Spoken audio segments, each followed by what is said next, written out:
ஒரு பெரிய காட்டுல காலுக்காகவும் கோரிக்காகவும் வாழ்ந்து வந்தாங்க. அவங்களோட ஒரே பையன் ஜக்கு. அவனுக்கு காலுக்காகவும் கோரிக்காகவும் போன மாசம் தான் கல்யாணம் பண்ணி வச்சாங்க. கோரியோட மருமக ரொம்ப படிச்ச பொண்ணு, ஸ்டைலா இருப்பா. அவளோட ரூம்ல மேக்கப் சம்பந்தமான பொருட்கள் நிறைய இருக்கும். கோரிக்கு தன்னோட மருமக ரூமுக்குள்ள போய் பாக்கணும்னு ஆசைதான். ஆனா மருமக மைனா ரூமை எப்பவும் சாத்தியா வச்சிருக்கதால கோரியால ரூம்குள்ள போகவே முடியல. ஒரு நாள் மைனா ரூமுக்கு வெளியில நின்னு கோரி இப்படி யோசிச்சுக்கிட்டு இருந்துச்சு. டாடா, மருமக ரூம் கதவை திறந்துகிட்டு உள்ள போகும்போதும் வரும்போதும் ஏதோ ஒரு பவுடர் வாசம் ஆளையே தூக்குது. உள்ள போய் பாக்கலான்னு பார்த்தா கதவை சாத்தியே வச்சிருக்கா. வெளியே எங்கேயாவது போனா கதவை பூட்டிட்டு போயிடுறா. எப்படிதான் உள்ள போறது? இருக்கட்டும், என்னைக்காவது ஒரு நாள் கதவை பூட்ட மறந்துட்டு வெளியே கண்டிப்பா போவா. அன்னைக்கு உள்ள போய் என்னென்ன வச்சிருக்கான்னு ஆராய்ஞ்சு பாத்துட வேண்டியதுதான். கோரி இப்படி அந்த ரூம்குள்ள போக ரொம்ப நாளா தவம் இருந்துச்சு. கோரி எதிர்பார்த்துக்கிட்டு இருந்த நாளும் வந்துச்சு. ஒரு நாள் கதவை பூட்ட மறந்துட்டு கோரியோட மருமக மைனா நீர் குடிக்க போக கோரி சந்தோஷமா தன் மருமக ரூம்குள்ள போச்சு. அந்த ரூம்ல விதவிதமான மேக்கப் பொருட்களை பார்த்த கோரிக்கு எதை எடுக்கிறதுனே குழப்பமாயிடுச்சு. கடைசியா அந்த பவுடர் டப்பாவை பாத்துடுச்சு. பார்த்த உடனே கையில எடுத்து அந்த பவுடரை கண்ணத்திலையும் அடிச்சிச்சு. என்ன வாசம்! இந்த பவுடரை போட்டுக்கிட்டு தான் நம்ம மருமக மினுக்கிறா போல இருக்கு. அடுத்து எதை எடுக்கலான்னு கோரிக்காவை யோசிச்சுக்கிட்டு இருக்கு. தண்ணீர் குடிக்க போன மருமக மைனா ரூமுக்கு வந்துடுச்சு. கோரிக்காவை தன்னோட மேக்கப் பாக்ஸ்ல இருந்து பவுடர் எடுத்து அடிச்சுக்கிட்டு இருக்கத பார்த்த உடனே மைனாக்கு பயங்கர கோபம் வந்துடுச்சு. அத்தை, என்ன பண்ணிக்கிட்டு இருக்கீங்க?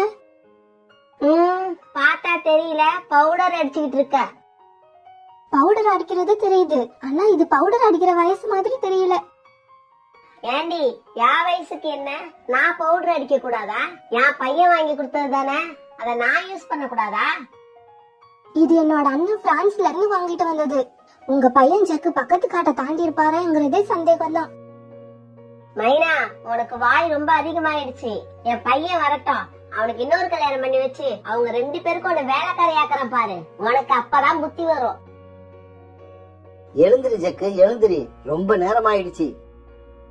அப்பா, குழந்தைங்க தூங்கும் போது எழுப்ப கூடாதுன்னு அம்மா உங்ககிட்ட எத்தனை தடவை சொல்லிருக்காங்க. அப்புறமும் என்ன ஏன் பாய எழுப்புறீங்க? ஜக்கு, நீ குழந்தை இல்ல, உனக்கு கல்யாணம் ஆயிடுச்சு. இன்னும் கொஞ்ச நாள் போனா உனக்கே குழந்தை பிறந்துடும். நீ என்னடான்னா இவ்வளவு சோம்பேறியா இருக்க. உணவு தேட வந்த இடத்துல இப்படி படுத்து தூங்குற. சீக்கிரம் வீட்டுக்கு கிளம்பு.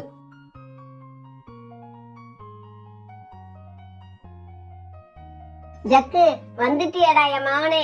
மைனா இன்னைக்கு என்ன ரொம்ப அவமானப்படுத்திட்டா. அம்மா, என்னம்மா ஆச்சு? சொல்லுங்கம்மா. அவளோட ரூமுக்கு போய் கொஞ்சமா ரோஸ் பவுடர் எடுத்து அடிச்சதுக்கு என்ன 1000 கேள்வி கேட்டு அசிங்கப்படுத்திட்டா. அப்புறம் என்ன ரூம்ல இருந்து வெளியே தள்ளி கதவையும் சாத்திட்டாடா. அம்மா, மைனா எங்க? கூப்பிடுங்க, நான் இப்பவே என்னன்னு கேக்குறேன். இப்ப அவ நதி பக்கம் தண்ணி குடிக்க போயிருக்கா. ஆனா நான் முடிவு பண்ணிட்டேன்டா. ஜக்கு, உனக்கு நான் 2வது கல்யாணம் பண்ணி வைக்க போறேன். வர்றவளை மருமகள் ஆக்கிட்டு இவளை வேலைக்காரிய வச்சாதான் எனக்கு புத்தி வரும். இது நல்ல ஐடியா தாமா.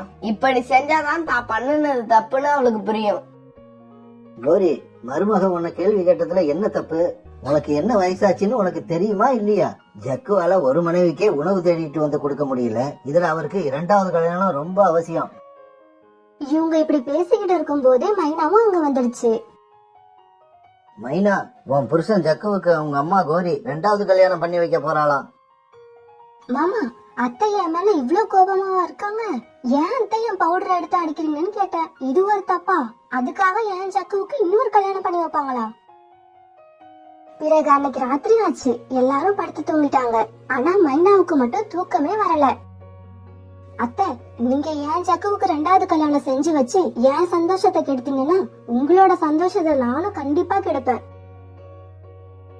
ஒரு நாள் கோரியும் ஜக்குவும் வீட்டுல இல்லாதப்ப மைனா காலுக்கிட்ட இப்படி பேசிச்சு. மாமா, அத்தை ஜக்குவுக்கு கல்யாணம் பண்ணி வச்சாங்கன்னா நான் என்ன தெரியுமா செய்வேன்? மைனா, தற்கொலை எல்லாம் செஞ்சுக்காத, அது ரொம்ப தப்பு. தற்கொலை பண்ணிக்க மாட்டேன் மாமா, உங்களுக்கு இன்னொரு கல்யாணம் பண்ணி வைப்பேன். இத கேட்ட காலுவுக்கு சந்தோஷம் தாங்கல. மைனா, உண்மையாவா? எனக்கு இன்னொரு கல்யாணம் செஞ்சு வைப்பியா? கல்யாணம் பண்ணிக்க உங்களுக்கு சம்மதம் தானே மாமா? என்ன மருமகளை இப்படி கேட்டுட்ட? அது என் நீண்ட நாள் கனவு. கவலைப்படாதீங்க மாமா, உங்க கனவை நான் நிறைவேற்றி வைக்கிறேன். மறுநாள் கோரிய கண்காணிச்சுக்கிட்டே இருந்த மைனா கோரி எங்க போனாலும் கோரிக்கு தெரியாம பின்னாடியே போச்சு. கோரி ஒரு கல்யாண புரோக்கர் ஆபீஸ்க்கு போக மைனா ஜன்னல் பக்கம் உட்காந்து ஒட்டு கேட்டுச்சு. புரோக்கர் சார், என் பையன் ஜக்குவுக்கு இன்னொரு கல்யாணம் பண்ணி வைக்க போறேன். உங்ககிட்ட அவனுக்கு ஏத்த மாதிரி ஏதாவது பொண்ணு இருக்கா? ஏன் இல்லாம, என்னோட வேலையே அதுதானே. என்கிட்ட உங்க பையனுக்கு ஏத்த மாதிரி ஒரு பொண்ணு இருக்கு. ஒரிஜி, நாளைக்கே அந்த பொண்ணு உங்க வீட்டுக்கு அனுப்பி வைக்கிறேன். புரோக்கர் இப்படி சொன்ன உடனே கோரி சந்தோஷமா வீட்டுக்கு பறந்து போக இது எல்லாத்தையும் கேட்டுக்கிட்டு இருந்த மைனா உள்ள போச்சு. புரோக்கர் சார், என்னோட மாமனாருக்கு ஏத்த மாதிரி கொஞ்சம் வயசான பொண்ணு ஒண்ணு தேவை. உங்ககிட்ட அந்த மாதிரி பொண்ணு ஏதாவது இருக்கா?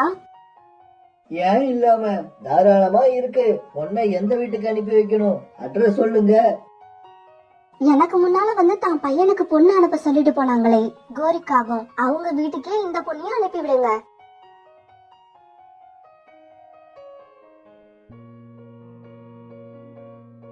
மறுநாள் காலையில இருந்தே காணும் ஜக்கும் ரொம்ப ஆவலா பொண்ணை எதிர்பார்த்துக்கிட்டு இருந்தாங்க. அம்மா, பொண்ணு எப்பமா வரும்? அவசரப்படாதடா, இன்னும் கொஞ்ச நேரத்துல வந்துருவான்னு நினைக்கிறேன். இவங்க இப்படி பேசும்போதே வாசக்கதவு தட்டுற சத்தம் கேட்டது. ஜக்கு, வா வெளியில போவோம். பொண்ணுதான் கதவை தட்டுறான்னு நினைக்கிறேன். இப்ப கதவை திறந்துகிட்டு எல்லாருமே வெளியில வந்தாங்க. என் பேரு மோனன், என்ன புரோக்கர் புண்ணிய கொடி அமிச்சாரு. என் பேரு ரீட்டா, என்ன புரோக்கர் புண்ணிய கோடி தான் அனுப்பி வச்சாரு. இல்லையே, நான் என் பையனுக்காக ஒரு பொண்ணு தானே அனுப்ப சொன்னேன். அதுக்குதான் மோனல் வந்திருக்கா. இங்க ஆயாவுக்கெல்லாம் ஒண்ணும் வேலை இல்ல, நீங்க போகலாம். ரீட்டாஜி, கொஞ்சம் நில்லுங்க. என்னோட மாமனாருக்கு கல்யாணம் பண்ண நான் தான் உங்களை வர சொன்னேன். மைனா, என்ன சொல்ற நீ? ஏன் அத்தை, ஜக்குவுக்கு இன்னொரு கல்யாணம் நீங்க பண்ணும்போது என் மாமனாருக்கு இன்னொரு கல்யாணம் பண்ண எனக்கு தெரியாது. என் மாமாவுக்கு நான் இன்னொரு கல்யாணம் பண்ணதான் போறேன். காலேஜி, இந்த மைனா என்ன சொல்றான்னு கேட்டீங்களா? என் மருமக சரியாதான் சொல்றா கோரி. அவ சொல்றதுல என்ன தப்பு? எனக்கு என்ன வயசா ஆயிடுச்சு? அதுவும் இல்லாம என் பையனே இன்னொரு கல்யாணம் பண்ணும்போது நான் பண்ணாம இருந்தா இந்த ஊர் உலகம் என்ன பத்தி என்ன நினைக்கும்? கேவலமா பேசாது. ஜக்குஜி, நான் உங்ககிட்ட தனியா பேசணும். மோனல்ஜி, நானும் அதுக்காக தான் காத்திருக்கேன். இப்படி சொன்ன ஜக்கு மோனல் கூட பறந்து போச்சு. மாமா, நீங்க ஏன் பேசாம இருக்கீங்க? ரீட்டாஜியை அழைச்சிட்டு போய் மனசு விட்டு பேசிட்டு வாங்க. மைனா இப்படி சொன்ன உடனே இவங்களும் தனியா பறந்து போனாங்க. காலேஜி, நீங்க எதுக்காக ரெண்டாவது கல்யாணம் பண்றீங்க? என் மனைவி கோரி தினமும் ஏதோ ஒரு காரணத்தை காட்டி என்கிட்ட சண்டை போட்டுக்கிட்டே இருக்கான். வாழ்க்கையில ஒரு அமைதியே இல்ல. அதனாலதான் நான் இன்னொரு கல்யாணமே பண்ண போறேன். காலேஜி, என்கிட்ட எல்லா வசதியும் இருக்கு. உங்கள மாதிரி அழகான மாப்பிள்ளை தான் கிடைக்கல. இன்னைக்கு அதுவும் கிடைச்சிருச்சு. நாளைக்கு மாப்பிள்ளை அலங்காரம் பண்ணிக்கிட்டு புரோக்கர் ஆபீஸ்க்கு வந்துருங்க.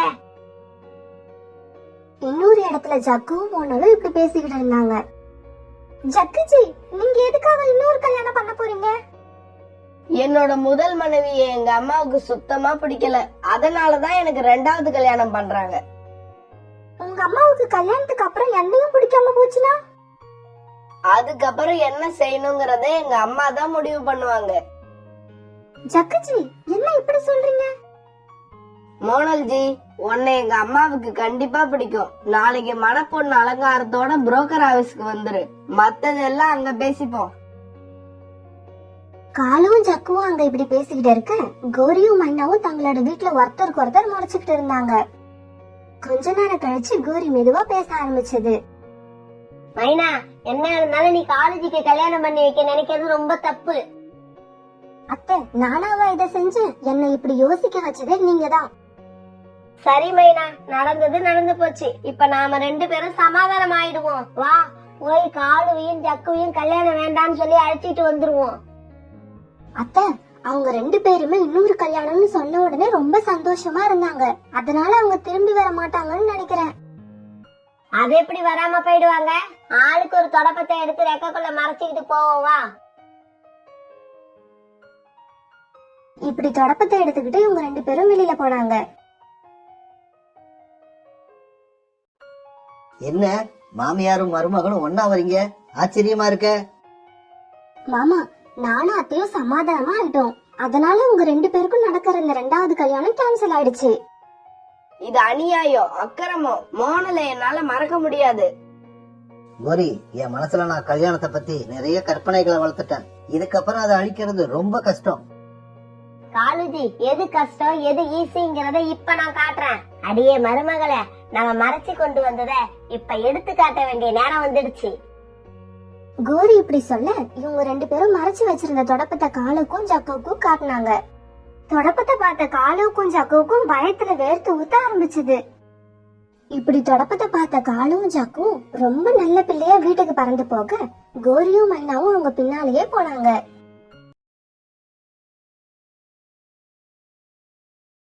அந்த காட்டுல இன்னைக்கு காலையில சூரியன் ரொம்பவும் சுறுசுறுப்பா மேல வந்தது. நேத்து ராத்திரி இல்லாத வண்ண வண்ண பூக்கள் எல்லாம் அன்னைக்கு காலையில பூத்திருந்தது. அதனால அந்த காடு ரொம்பவும் கலர்ஃபுல்லா காட்சி அளிச்சது. பறவைகள் எல்லாம் தங்களோட மனசுல இடம் புரியாத சந்தோஷம் பரவ உற்சாகமா கத்திக்கிட்டு உணவு தேட கிளம்புனாங்க. பியூட்டி சூரியனோட பிரகாசத்தையும் பறவைகளோட சத்தத்தையும் கேட்டா வசந்த காலம் பிறந்துருச்சுன்னு நினைக்கிறேன். நம்ம சீக்கிரமா போய் இந்த காட்டுல உள்ள மரங்களை பார்க்கணும். அம்மா, வசந்த காலம் வந்துட்டதுன்னு எப்படி கண்டுபிடிக்கிறீங்க? எனக்கும் கொஞ்சம் சொல்லுங்க. பிறகு சோனா குருவியும் பியூட்டியும் தங்களுடைய வீட்டுல இருந்து கிளம்பி பறந்து போனாங்க. உண்மைதான், இந்த கிளைகள்ல இருந்து இலைகள் துளிர்க்க ஆரம்பிச்சிருச்சு. உண்மையிலேயே வசந்த காலம் பிறந்துருச்சு. அம்மா, இந்த மரத்துல உள்ள இலைகள் துளிர்த்து வந்துருச்சுன்னா வசந்த காலம் வந்துருச்சுன்னு அர்த்தமா? ஆமா பியூட்டி, வசந்த காலம் ஆரம்பிச்ச உடனே இந்த மரத்துலதான் முதல்ல இலைகள் துளிர்க்க ஆரம்பிக்கும். நான் சின்ன குழந்தையா இருக்கிறப்ப இந்த விஷயம் என் அம்மா சொல்லி கொடுத்தாங்க. இப்ப என்கிட்ட இருந்து நீயும் கத்துக்கிட்ட. சரி பியூட்டி, நீ வீட்டுக்கு போ. வசந்த காலம் வந்த விஷயத்த நான் எல்லா பறவைகள்கிட்டயும் சொல்லிட்டு நம்மளோட காட்டுக்கு எப்ப கிளம்பி போக போறோன்னு கேட்டுட்டு வரேன். சோனா குருவி இப்படி சொன்னதும் பியூட்டி தன்னோட வீட்டுக்கு பறந்து போச்சு. சோனா இந்த விஷயத்த தன்னுடைய நண்பர்கள் கிட்ட சொல்ல அவங்க இருக்கிற இடத்த நோக்கி போச்சு. ரீட்டா, உனக்கு விஷயம் தெரியுமா? வசந்த காலம் பிறந்துருச்சு. நம்ம காட்டுக்கு கிளம்புறதுக்கான நேரம் வந்துருச்சு. அப்படியா? நம்ம காட்டுக்கு என்னைக்கு கிளம்புறதுன்னு முடிவு பண்ணிட்டீங்களா? இல்ல, அத பத்தி பேசிதான் எல்லா பறவைகளும் பார்க்க போய்கிட்டு இருக்க. பிறகு சோனா குருவியும் ரீட்டா கிளியும் சேர்ந்து மற்ற பறவைகள் இருக்கிற இடத்துக்கு போனாங்க. எல்லாரும் சீக்கிரமா தங்களுடைய மூட்டை முடிச்சுக்களை கட்டிக்கிட்டு நம்ம காட்டுக்கு போறதுக்கு தயாராகுங்க. இன்னைக்கு வசந்த காலம் வரப்போகுதுன்னு எனக்கு நேத்தே தெரியும். கோரி, உனக்கு என்னைக்கு வேணாலும் தெரியட்டும். நாம இந்த காட்டை விட்டு என்னைக்கு கிளம்ப போறோம் அதை முடிவு பண்ணுங்க. வசந்த காலம் வந்துருச்சுன்னு தெரிஞ்சதுக்கு அப்புறம் நாம ஏன் இந்த காட்டுல இருக்கணும்? நாளைக்கு காலையிலேயே நாம எல்லாரும் இந்த காட்டை விட்டு கிளம்பிடுவோம். நண்பர்களே, ஒரு முக்கியமான விஷயத்த உங்ககிட்ட சொல்லணும். நான் சொல்ல போற விஷயம் உங்க எல்லாருக்கும் பிடிச்சிருந்தா நாம எல்லாரும் அதுபடியே நடந்துக்கலாம். என்ன விஷயம்னு சொல்லு காலு, அப்பதானே எங்களுக்கும் தெரியும். காலேஜ் என்ன சொல்றது, நானே சொல்றேன். வருஷம் இந்த காட்டுக்கு வந்து திரும்பி போறப்ப நாம பறந்துதான் போறோம். காடு போய் சேர்ந்த உடனே நம்ம உடம்பு ரொம்பவும் டயர்டா ஆயிடுது. அதனால இந்த தடவை நம்ம கழுதக்கா வச்சிருக்க ஆம்னி பஸ்ஸ வாடகைக்கு எடுத்துக்கிட்டு நம்ம காட்டுக்கு திரும்பி போகலான்னு எங்களோட ஐடியா. பஸ் பயணம் நல்லாதான் இருக்கும். ஜாலியா வேடிக்கை பார்த்துக்கிட்டே போகலாம். பஸ் பயணம் ஜாலியா தான் இருக்கும், ஆனா அதுக்கான வாடகை தான் ரொம்ப கஷ்டமா இருக்கும். அப்படியெல்லாம் ஒன்னும் கஷ்டம் இல்ல. ஒரு பறவை பஸ்ல பிரயாணம் பண்றதுக்கு 50 தானியங்கள் கொடுத்தாகணும், அவ்வளவுதான். அப்படியா? 50 தானியங்கள் தானா? இது கொஞ்சம் பரவாயில்ல. 50 தானியங்களை கொடுத்துட்டு கால் மேல கால் போட்டுக்கிட்டு பஸ்ல உட்காந்துக்கலாம். பிறகு ஜாலியா வேடிக்கை பார்த்துக்கிட்டே நம்ம காட்டுக்கு போய் இறங்கலாம். ஆனா இவங்க பேச்சையெல்லாம் கேட்ட சோனா குருவி எதுவுமே பேசல. சோனா, நம்ம காட்டுக்கு திரும்பி போறதுல எல்லா பறவைகளை விட நீதான் ரொம்ப ஆர்வமா இருந்த. ஆனா பஸ்ஸுக்கான வாடகையை சொன்னதும் எதுவுமே பேசாம உட்கார்ந்துருக்க. உங்களுக்கு எல்லாம் 50 தானியங்கள் ரொம்பவும் சாதாரண விஷயம். எனக்கு அப்படி இல்ல. அந்த தானியங்கள் இருந்தா நானும் என் பொண்ணு 1 மாசத்துக்கு கவலை இல்லாம ஓட்டுவோம். சோனா குருவி மாதிரி ஏழை பறவைங்க எப்பவுமே இப்படிதான். மத்த பறவைகள் எல்லாம் சேர்ந்து சந்தோஷமா இருக்கிறதுக்கு ஏதாவது ஐடியா பண்ணனா அதை செய்ய விடாம இப்படி குறுக்க வந்து நிப்பாங்க. கோரி, யார் வந்தா என்ன வரலன்னா என்ன, நாம இந்த தடவை பஸ்ல தான் போக போறோம். 50 தானியங்கள் கொடுக்க முடியாதவங்க நம்ம பஸ்ஸுக்கும் பின்னாலேயே பறந்து வரட்டும். இப்படி பேசுறதுக்கு அப்புறம் எல்லாரும் அவங்கவுங்க கூட நோக்கி பறக்க ஆரம்பிச்சாங்க. அம்மா, நாளைக்கு காலையில நம்ம எத்தனை மணிக்கு கிளம்புறோம்? இந்த மாதிரி எல்லாரும் கூட்டமா பறந்து போனா எனக்கு ரொம்ப ஜாலியா இருக்கும். இல்ல பியூட்டி, நானும் நீ மட்டும்தான் பறந்து போகணும். மீதி எல்லா பறவைகளும் பஸ் எடுத்துக்கிட்டு அதுல போறாங்க. அப்படி போறதுக்கு வாடகையா ஒரு பறவைக்கு 50 தானியங்கள் கேக்குறாங்க. நம்ம 2 பேரும் பஸ்ல போறதுக்கு 100 தானியங்கள் தேவைப்படுது. அவ்வளவு தானியங்களுக்கு நாம எங்க போறது? அம்மா, நீங்க அத பத்தி கவலைப்படாதீங்க. நம்மளால பஸ்ஸுக்கு வாடகை கொடுக்க முடியலன்னா நம்ம பறந்து போவோம். ஆனா எல்லார் கூடயும் ஒன்னா பயணம் பண்றது ஒரு தனி சந்தோஷம். ஜாலியா பேசிக்கிட்டே பயணம் பண்ணலாம். அம்மா, அவங்க கூட பயணம் பண்றத சந்தோஷம்னு நீங்க நினைக்கிற மாதிரி நம்ம கூட பயணம் பண்றத சந்தோஷம்னு அவங்க நினைக்கணும். பிறகு மறுநாள் காலையில காலுக்காகவும் குறிக்காகவும் கழுகாக்காவை பார்க்க பறந்து போனாங்க. கழுகக்கா, கழுகக்கா, சீக்கிரமா எழுந்திருங்க. எல்லாரும் உங்களுக்காக தான் காத்திருக்கோம். நான் கூட நீங்க எப்போ வருவீங்கன்னு காத்திருந்தேன். பஸ்ஸோட வாடகைக்கு எல்லார்கிட்டயும் தானியங்களை வசூல் பண்ணிட்டீங்களா இல்லையா? பஸ்ல எத்தனை பேர் வராங்களோ எல்லார்கிட்டயும் வாடகை தானியங்களை வசூல் பண்ணியாச்சு. ஒரே ஒரு குருவி கிட்ட தான் வாடகையா கொடுக்க தானியங்கள் இல்ல. அந்த குருவியை நாங்க பறந்து வர சொல்லிட்டோம். எதுக்கு அந்த குருவியை பத்தி தேவையில்லாம பேசிக்கிட்டு இருக்கீங்க? கழுகக்கா, நீங்க சீக்கிரம் பஸ் எடுத்துக்கிட்டு வாங்க. இப்படி சொன்ன காலுக்காகவும் குறிக்காகவும் பஸ்ஸுக்குள்ள ஏறி உட்காந்துக்கிட்டாங்க. உடனே கழுகக்காவும் பஸ்ஸுல ஏறி உட்காந்து பஸ் ஸ்டார்ட் பண்ணுச்சு.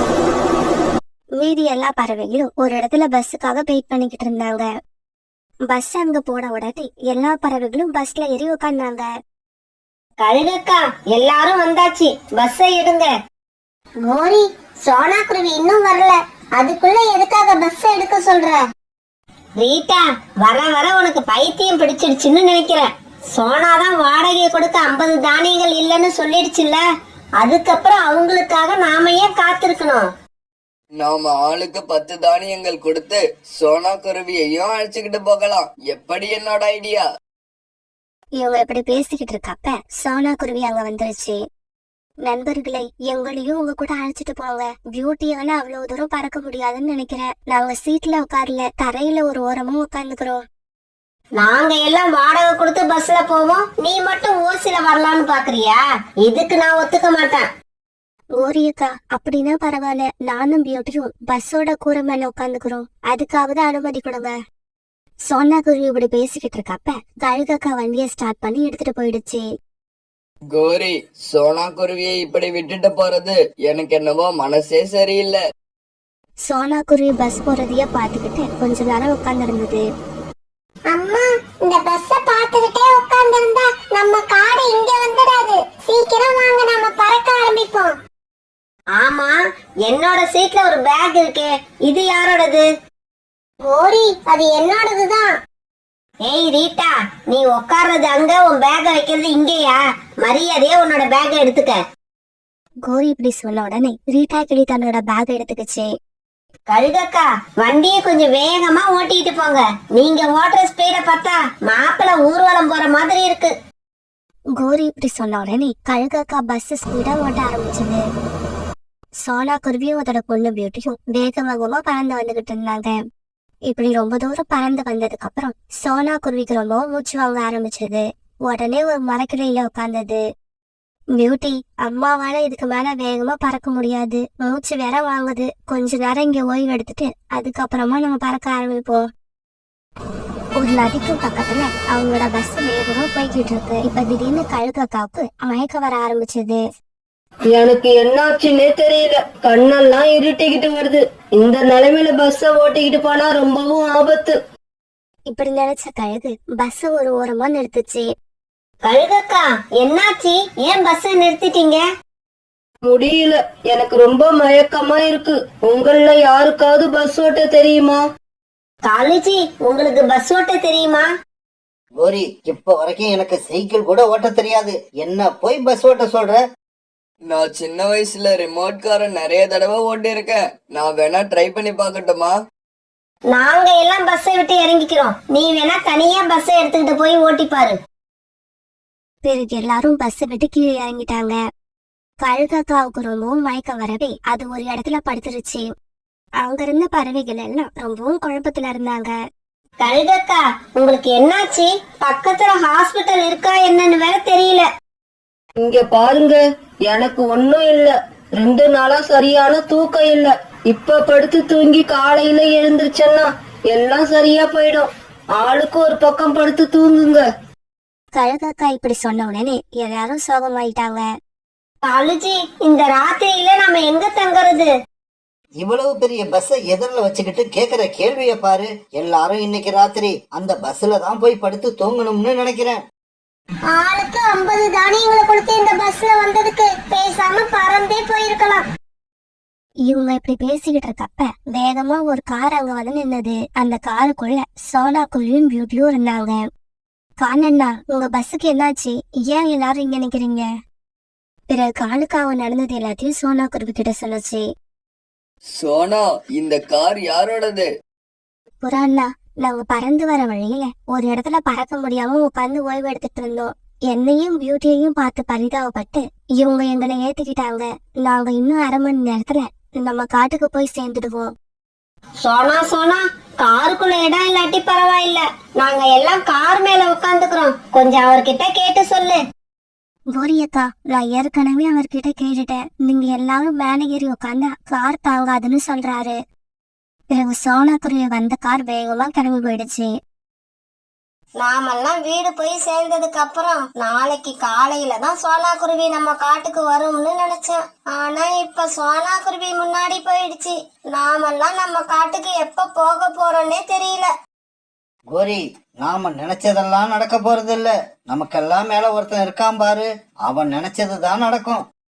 இங்க பாருங்க காகங்களே, நாம மத்தவங்களுக்கு என்ன கொடுக்க ஆசைப்படுறோமோ இறைவன் நமக்கும் அதையே தான் கொடுப்பான்.